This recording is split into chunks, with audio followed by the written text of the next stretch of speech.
Hola amigos y bienvenidos al programa de hoy de Apologética con Marta. Hoy vamos a concluir la serie de 10 razones por las cuales podemos tener la confianza de que los autores del Nuevo Testamento escribieron la verdad sobre la vida de Jesús, sobre su ministerio, sobre su crucifixión en la cruz, sobre su entierro, sobre la resurrección y el sepulcro vacío, y sobre las apariciones de Jesucristo resucitado. Jesús no tuvo un cuerpo como el de un fantasma, sino un cuerpo de carne y hueso, restaurado a la vida y glorificado. Ese tipo de cuerpo que Jesús mostró a los testigos presenciales es el mismo tipo de cuerpo que tendremos los seguidores de Jesucristo en nuestra futura resurrección.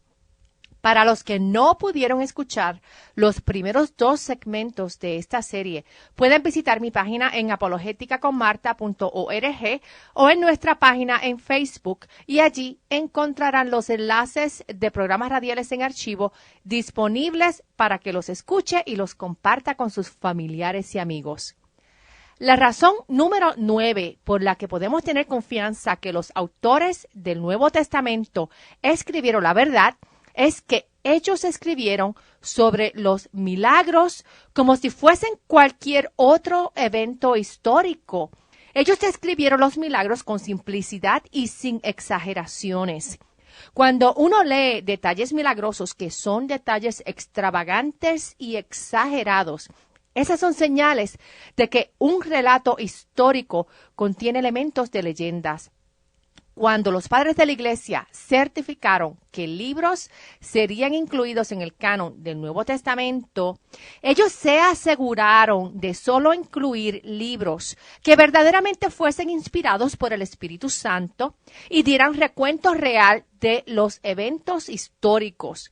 Por ejemplo, el Evangelio de Pedro es un libro apócrifo falsificado que se escribió más de 100 años luego de la resurrección de Jesús. Es antisemita porque no fue escrito por un judío del primer siglo. El Evangelio de Pedro fue encontrado en el ataúd de un monje del siglo IX en Egipto en los 1880.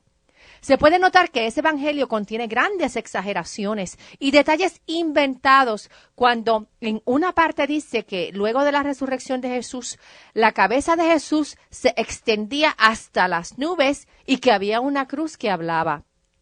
Sin embargo, cuando lees los evangelios que están contenidos en el Nuevo Testamento, no te encuentras con este tipo de exageración. Los evangelios ofrecen detalles claros y descriptivos, pero sin salirse de la realidad. Leamos primero lo que dice Marcos en 16, del 4 al 8, y dice: Pero al llegar, vieron que la piedra ya había sido removida, a pesar de que era muy grande. Cuando entraron en el sepulcro, vieron que en el lado derecho estaba sentado un joven vestido con una túnica blanca. Ellas se asustaron. Estas son las mujeres que fueron al sepulcro primero. Ellas se asustaron, pero el joven les dijo: No se asusten, ustedes buscan a Jesús el Nazareno, el que fue crucificado. No está aquí, ha resucitado. Miren el lugar donde lo pusieron. Pero vayan ahora y digan a sus discípulos y a Pedro: Él va delante de ustedes a Galilea. Allí lo verán tal como Él les dijo. Ellas se espantaron y temblando de miedo salieron corriendo del sepulcro. Y era tanto el miedo que tenían que no le dijeron nada a nadie. Ahora, veamos cómo lo describe Lucas en su capítulo 24 del 2 al 8 y dice: Como se encontraron con que la piedra del sepulcro había sido quitada, entraron, pero no hallaron el cuerpo del Señor Jesús. Mientras ellas se preguntaban qué podría haber pasado, 2 hombres con vestiduras resplandecientes se pararon junto a ellas. Llenas de miedo, se inclinaron ocultando su rostro, pero ellos les dijeron: ¿Por qué buscan entre los muertos al que vive? No está aquí, ha resucitado. Acuérdense de lo que les dijo cuando aún estaba en Galilea. Es necesario que el Hijo del Hombre sea entregado en manos de hombres pecadores y que sea crucificado, pero al tercer día resucitará. Ellas se acordaron de sus palabras.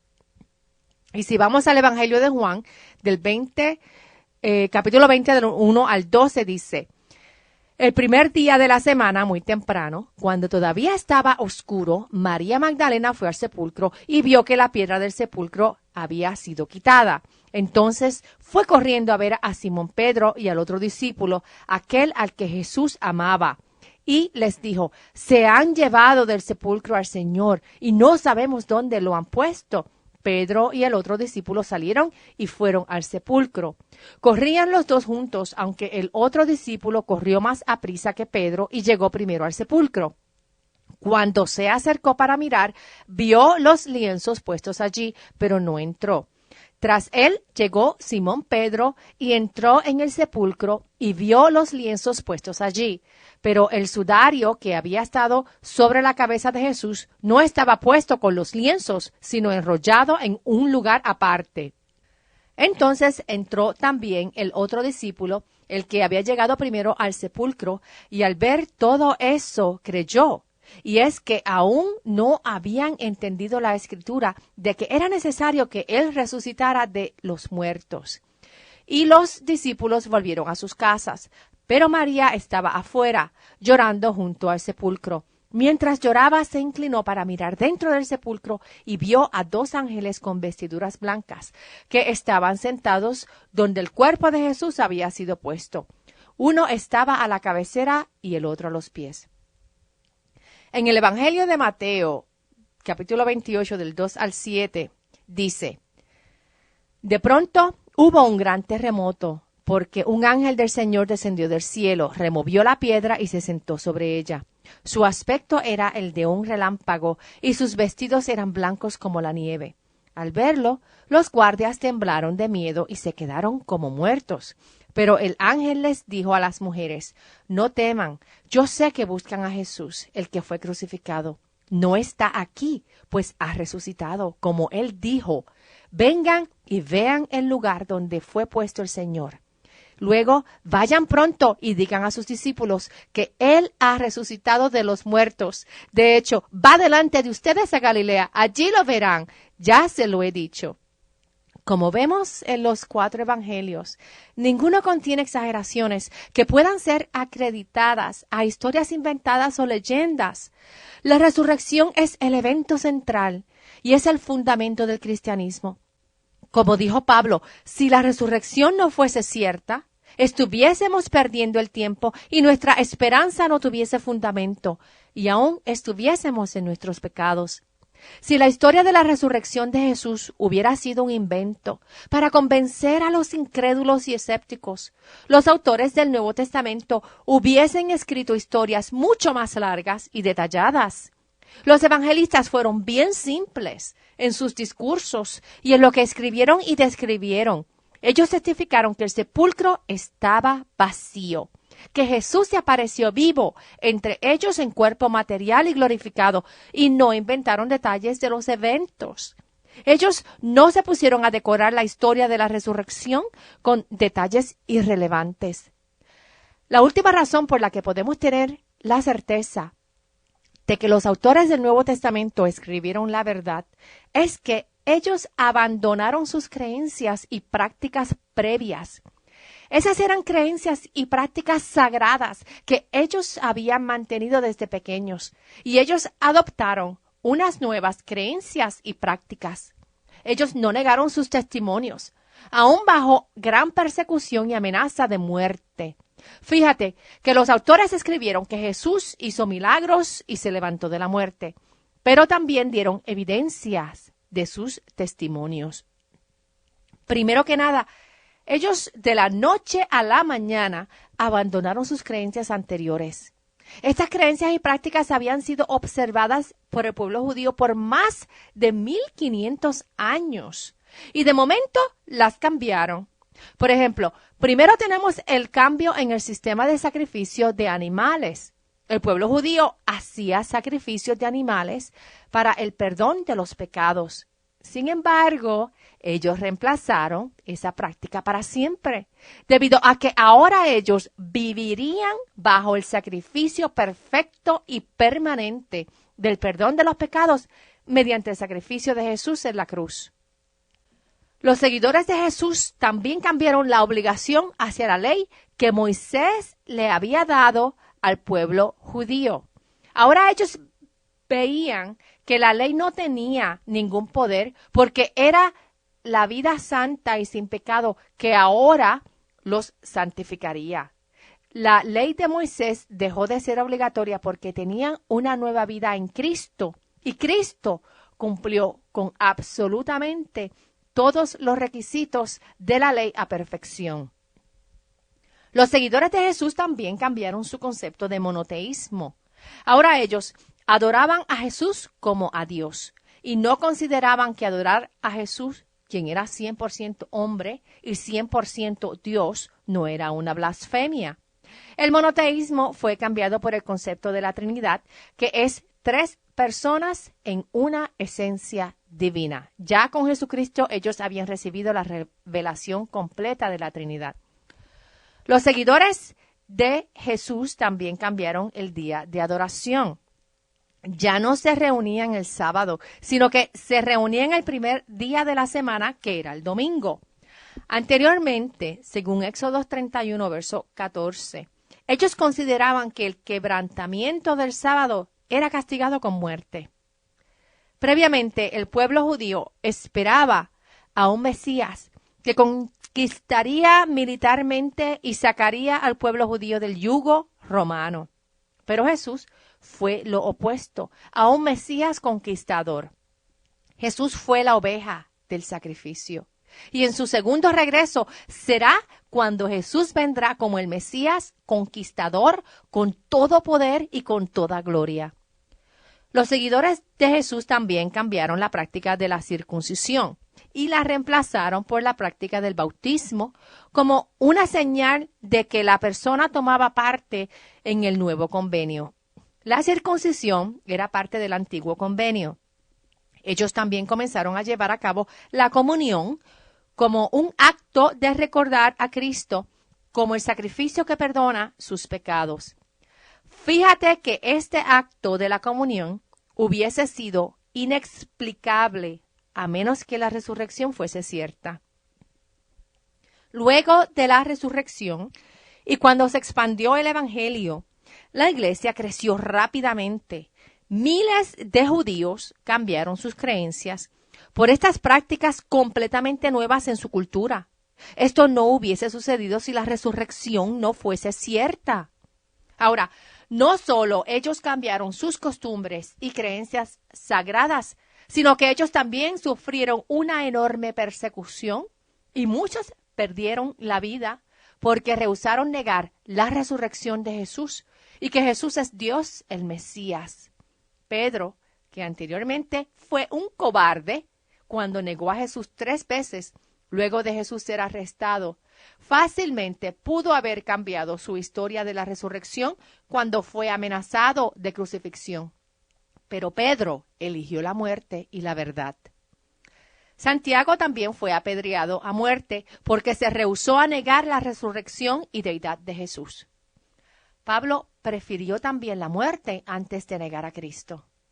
Ninguno de los 11 discípulos originales negó a Cristo o cambiaron sus historias.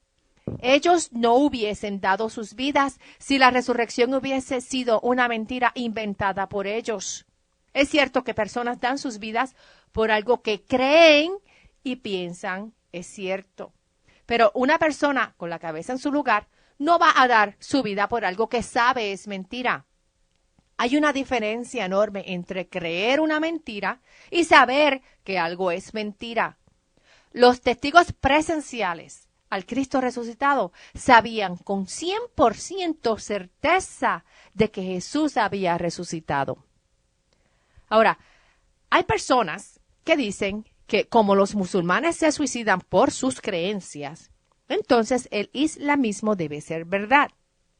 Hay que reconocer un punto similar antes de ver la gran diferencia entre los mártires islámicos de hoy y los apóstoles del primer siglo. Es cierto que una cualidad que comparten los mártires de cualquier convicción, es la sinceridad. Mártires dan su vida por lo que ellos creen que es cierto. A través de la historia ha habido mártires sinceros de todo tipo, cristianos, musulmanes, los pilotos kamikaze japoneses que atacaron la base naval en Pearl Harbor, o los 39 miembros del grupo ocultista Heaven's Gate que se suicidaron con la esperanza de tomar transportación en una supuesta nave espacial en la cola del cometa Hale-Bopp que iba a pasar cerca del planeta Tierra.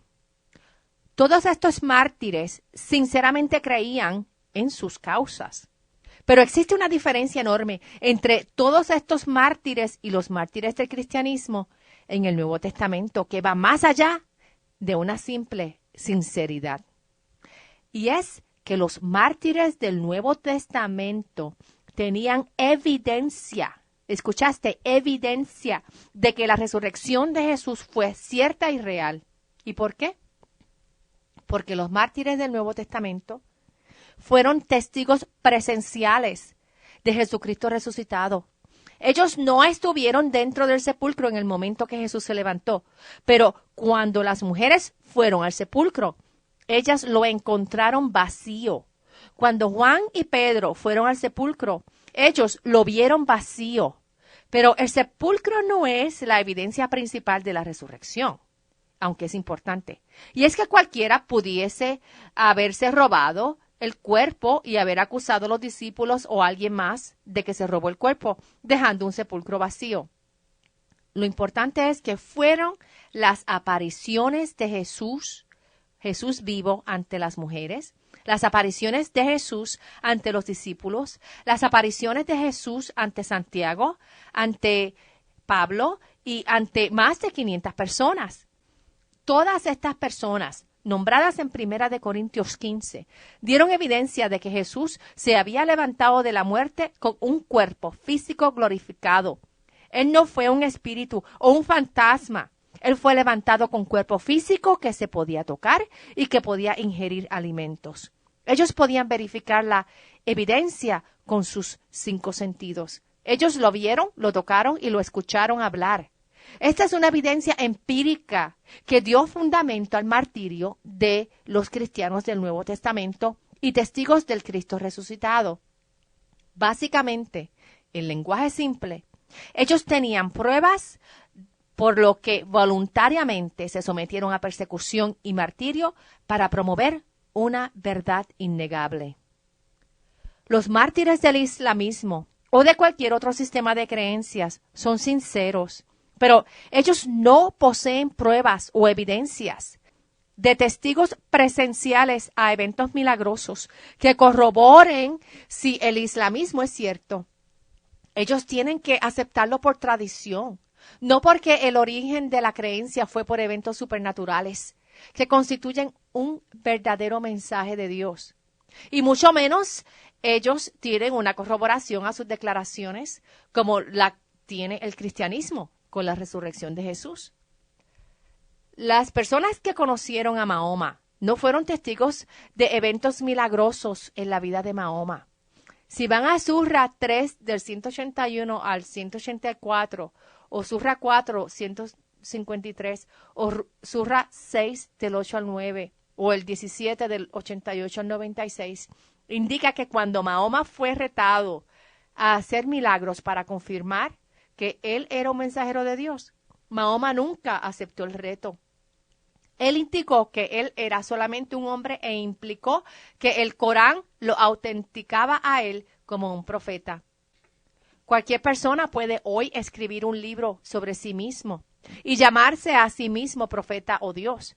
Lo vemos corrientemente con el grupo ocultista Creciendo en Gracia, en donde José Luis Miranda, quien fue su fundador, se había proclamado a sí mismo ser Jesús. En el Corán no aparecen milagros claramente definidos. Los milagros fueron solamente atribuidos a Mahoma por musulmanes que vivieron 100 a 200 años después de la muerte de Mahoma, porque los cristianos continuaban preguntando por prueba y evidencia de que Mahoma era profeta. Las declaraciones de milagros en el islamismo no son basadas en testimonios presenciales y dan la indicación de que son leyendas. Algunas historias hablan de que los árboles hablan y se mueven saludando a Mahoma. Ahora, si Mahoma no fue confirmado por milagros, ¿por qué la gente lo seguía? Al principio no lo seguían. De hecho, en el 622 después de Cristo, él fue expulsado de la Meca. Meca era politeísta, o sea, ellos creían en muchos dioses. La popularidad eventual de Mahoma se debió a victorias militares en donde él impuso su ideología bajo pena de muerte. Cuando el cristianismo obtuvo su mayor expansión, no fue por obligación, fue porque las personas voluntariamente deseaban seguir el cristianismo, aún bajo pena de muerte. Por el contrario, el islamismo fue una conversión obligatoria. O te conviertes al Islam o pierdes la vida. Aún hoy día la práctica de conversión al islamismo por obligación continúa. Y si abandonas el islamismo para seguir a Cristo, puedes perder tu vida. Al cierre de esta serie podemos ver que los autores del Nuevo Testamento escribieron la verdad, ya que libros que componen el Nuevo Testamento incluyen un gran número de detalles embarazosos sobre los autores mismos, sobre Jesús. Incluye declaraciones difíciles de entender que Jesús pronunció. Los autores distinguen cuidadosamente las declaraciones de Jesús de lo que ellos escribieron. Ellos incluyeron a más de 30 personas importantes y conocidas por el público que podían ser verificadas por documentos seculares. O sea, documentos escritos por personas no cristianas. Ellos incluyeron detalles divergentes. Ellos retaron a los lectores a verificar los detalles de lo que habían escrito, aún los detalles de eventos milagrosos. Ellos describieron los milagros como otros eventos históricos, de manera simple y sin exageraciones. Y todos los seguidores de Jesús, judíos y gentiles, abandonaron sus creencias y prácticas previas y adoptaron unas prácticas nuevas. Ningún cristiano negó su testimonio bajo persecución o pena de muerte. Quiero cerrar con la historia de Jesús que sanó a un paralítico en Mateo 9, del 1 al 7, y dice: allí le llevaron un paralítico tendido sobre una camilla.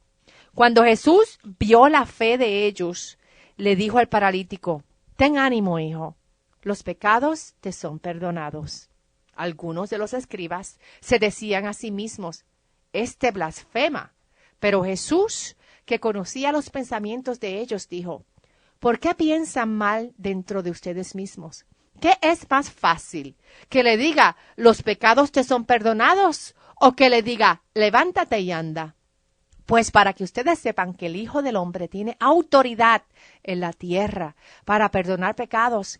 Entonces, éste le dice al paralítico: levántate, toma tu camilla y vete a tu casa. Entonces el paralítico se levantó y se fue a su casa. Jesús perdonó los pecados de este hombre y le permitió caminar. Jesús tiene potestad sobre nuestro espíritu y nuestro físico. La evidencia más grande que nos dio fue la de su propia resurrección, la cual es también evidencia de que Él tiene el poder de perdonar tus pecados y levantarte a ti a la vida eterna. Jesús te invita a recibir perdón de pecados, a levantarte y a seguirle con un destino eterno a la vida eterna en el reino de Dios. Está en ti en recibirle y seguirle. Y recuerda que Cristo te ama y su amor hacia ti no tiene barreras. Recuerda visitar apologéticaconmarta.org o Facebook para escuchar más programas radiales en archivo. Que Dios los bendiga y hasta el próximo programa. Chao.